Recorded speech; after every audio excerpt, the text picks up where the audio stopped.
Hello guys, the Strong Boys 19 here. It is time for a new update video. The first update video for 3 months since I've been away from YouTube. But nonetheless, I am pretty looking forward to show you what I've bought for this update. And I'm just surprised that I haven't bought a lot. And I think I have a pretty good pile of both the CDs and records that I purchased whilst I was away from YouTube. So let's jump right into this. Start with the CDs. Now this first album, Don't Believe the Truth by Oasis. Sorry for the glare reflections, but Don't Believe the Truth is known as their comeback album. Came out in 2005. And say what you like about Oasis, but I love Oasis. And to me, they've never made a bad album. I also enjoyed some of their underrated albums, like Standing on the Shoulder of Giants and Be Here Now. And I think they've made some of the greatest rock songs of all time. And this is a very good album. This is their first album with Zak Starkey on drums, known by many as the son of Beatles legend Ringo Starr. Some very good songs on here musically and lyrically. A few tracks need to grow on me, but I've only played this once, so I'm going to give it another shot. But my favourite Oasis album ever is What's the Story, Morning Glory, besides Definitely Maybe, and Champagne Supernova is one of my at least top 20 favourite songs of all time, period. So that's that. Now, these next 4 CDs are from a band that took me the longest time to become a fan of them. I have bought their first album a few years ago on CD. I didn't really pay attention to it. I did listen to it, but I wasn't really fond of what was going on. So then, a few years later, after seeing a lot of people talking about this band and looking at the reviews and whatnot, saying that this band was way ahead of its time, and they were right. This band was way ahead of its time, and the band that I am talking about is the Velvet Underground. So I decided to buy their later albums, and of course this amazing complete Matrix Tapes 4 CD box set. White Light, White Heat, to me, is a better album than the Velvet Underground and Nico. That album took me a lot of listens to appreciate it. I got to really enjoy it, but I find the later stuff to be more of my kind of sound and direction from this band. But White Light, White Heat is a very noisy, feedback-powered, fuzzy as hell album. Classic songs on here like the title track, The Gift is one of my favourites, very underrated, that one. Here She Comes Now, Sister Ray. Sister Ray is 17 and a half minutes of a one-take hell of a jam. It's just so wild. Let's just leave it at that. So, love this album. Their self-titled album, this is my personal favourite Velvet Underground album, and I played this so much, played it constantly. This has some of my most favourite Velvet Underground songs on here, like What Goes On, Pale Blue Eyes, After Hours, and the highlight, in my opinion, is I'm Set Free. That song and Sister Ray are 2 of my favourite Velvet Underground songs of all time. So, another classic album, and I've bought Loaded on CD. Really good album, and this has some of their best tracks in my opinion, like Who Loves the Sun, very Beatles-esque, that one. But my favourite track on here is Oh Sweet Nothing. Other really good songs on here like New Age and Cool It Down. Brilliant production. But these 2 I would put in a list of my 100 favourite albums of all time. So I'm now a fan of the Velvet Underground. Complete Matrix Tapes box set, production-wise, is so good. It's not too badly recorded. It's not like a lo-fi type of sound quality. It's just like really good high quality sound.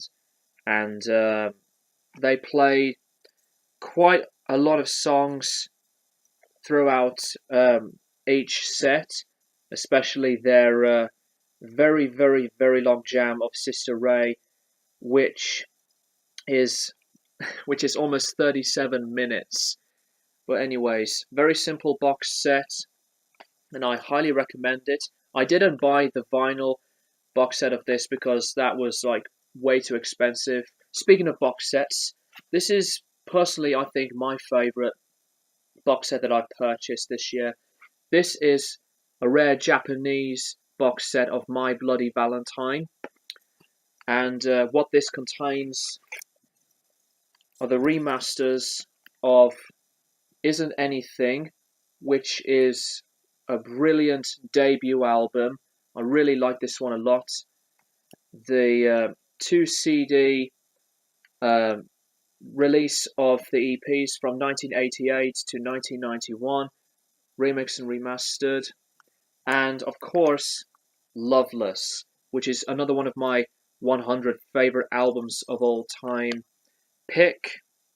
And I've just played this and it sounds so spectacular. One little complaint that I have with the box set is that as you can see, there's a bit of empty space, but I'm going to buy their 2013 album MBV so that I can fit it inside this box set. So yeah, I love My Bloody Valentine. They're one of my favorite bands of all time, and let me know what you think of them in the comments below. So yeah, My Bloody Valentine, I think just one of the best UK bands ever. Right, now onto the records. The first one is Can, Soon Over Babaluma.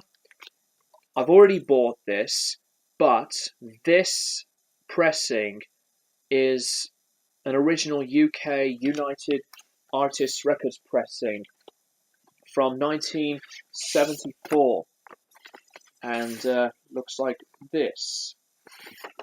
Very underrated album, but I think it's a classic. The second side from this album of Chain Reaction and Quantum Physics doesn't get any better than that. Love the cover art. So yeah, I think this album needs to be heard. This is the first album without Damo Suzuki on vocals, as I mentioned before.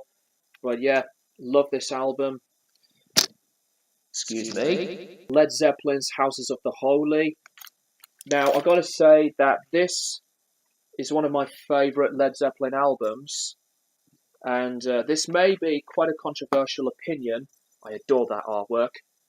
But I might prefer this over Physical Graffiti. Now, don't get me wrong, Physical Graffiti is a fantastic album. It is possibly their best produced album, nonetheless, with some of their strongest tracks ever recorded. But sometimes I like to go an experimental side of Led Zeppelin, and this album is perfect for that. Great tracks on here, like The Song Remains the Same. The Rain song is gorgeous. No Quarter being the highlight of the album. So yeah, that's that one. Oh, and by the way, this is, according to my research of this pressing from Discogs, this is an unknown pressing, which is really strange.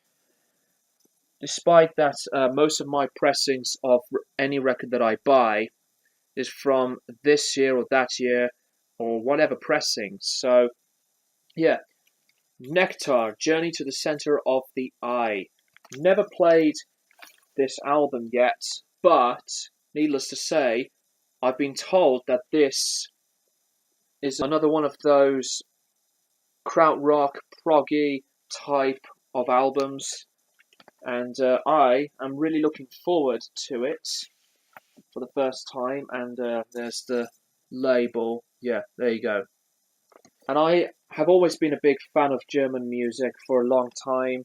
I've already mentioned the obvious ones that are immensely popular and immensely incredible. So I've never heard of this band yet, but I am very curious yet excited to listen to it. The next two are Velvet Underground albums, White Light, White Heat, and it's released on the Blue Verve pressing. And I did my research of this pressing on Discogs, and I could be right or I could be wrong, but I believe I'm correct. That this is a remaster from 2011, and I totally thought this was unofficial, but I think this is a 2011 remaster, so I'm very lucky to have that type of pressing. Same goes with this one, the Velvet Underground and Nico. As I've said, it took me a long while to appreciate this album. Amazing songs on here, like Sunday Morning, I'm Waiting for the Man, Venus in Furs, my favourite, All Tomorrow's Parties, and another very popular one, Heroin. The tracks I'm not keen on, though, are Run, Run, Run, and Black Angel's Death Song. But again, it's released on that very popular Blue Verve label. This is a mono pressing from 2013. So yeah, that's the Velvet Underground. And Nico. Oh, and another Velvet Underground album, so my bad. Their self-titled album. This is a 2015 MGM Records remaster. Brilliant sounding album you need to hear on vinyl. The next two are by Frank Sinatra, one of my biggest favourite male vocalists of all time. Come Fly With Me. Still love this album. Via Capitol Records, and I believe that this pressing is from 1961. Love the artwork, and I just didn't know that Sinatra actually hated this cover. But yeah, I think it's beautiful. So what was he on about? And A Swinging Affair. Now this pressing is interesting because this is the first ever Capitol Records pressing that I purchased that has this sticker, factory sample, not for sale. And I've spotted that sticker when I was trying to purchase an original mono pressing of the Beatles Revolver. One of the pressings has that sticker on there, which I did not expect. But this is a very good album. Musically is so sweet, gentle and beautiful. Paul McCartney's debut solo album, not the original. It's got the gatefold of the different pictures. But this is, in my opinion, a great debut album. And Neil Young was right. He loves this album because it's so simple. On the Apple label, I love Maybe I'm Amazed, Every Night, Man We Was Lonely, Junk. I love that one. And Teddy Boy, and Sing Along Junk, which is just junk again, but as the instrumental. But yeah, love it. A Funkadelic album for a change after Paul McCartney.